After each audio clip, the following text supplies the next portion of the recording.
Teacher ஞாபகம் இருக்கா? அவங்க எல்லாருக்குமே நம்ம 4ஆம் கிளாஸ் படித்தோம்ல, 4B டீச்சர், லீலா டீச்சர் பாருங்க 2 பேரும் சேம் கலர் ட்ரெஸ் போட்டிருக்கோம். அதில் கூட ஒற்றுமையாக இருக்கு. ரொம்ப வருஷம் நான் மட்டும் டீச்சருக்கு ரொம்ப பெட்டாக இருக்கேன். நான் மறக்காம. நீங்களாம் டீச்சரை மறந்துட்டீங்க. யாராவது எந்த பிள்ளைலாம் பார்த்துருக்கீங்களா இது நாள் வரைக்கும்? எனக்கு கொடுத்து வச்சுக்கு பார்த்தீங்களா டீச்சரோட என்னென்ன பயணம் பண்ணிட்டு இருக்கேன். ஐ ஆம் வெரி வெரி ஹாப்பி. சொல்லுங்கம்மா ஏதாவது 2 வார்த்தை. Thank you all of you. Thank you. என்னை பற்றி 2 வார்த்தை ஏதாவது சொல்லுங்க. மலர் தான் எனக்கு அந்த சின்ன வயசுலேருந்து ஃப்ரெண்டு எல்லாமே. என்னமா எல்லாமே ஆளினால். சூப்பர்மா சூப்பர். அதோட இன்னொரு பெட்டு பாருங்க, நம்ம கேஷவ்.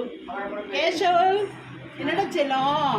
கேசவ் குட்டியா ஹாய் சொல்லுங்க எங்கள் ஃப்ரெண்ட்ஸுகளுக்கு. கேசவ் இங்கே பாருடா செல்லம், இங்கே பாருங்க ஹாய் கூப்பிடுங்கம்மா. இங்கே பாருங்க ஒரு ஹாய் பாய் சொல்லுங்க. பிஸ்கட் தருவேன். கேசவ் பிஸ்கட் வேணுமா வேணாமா? என்னடா உனக்கு கோவம்? பாரு. ஓ அப்படியா? ஜம்முன்னு உட்காந்து வேடிக்கை பார்க்குறானு. சூப்பர். Okay thank you.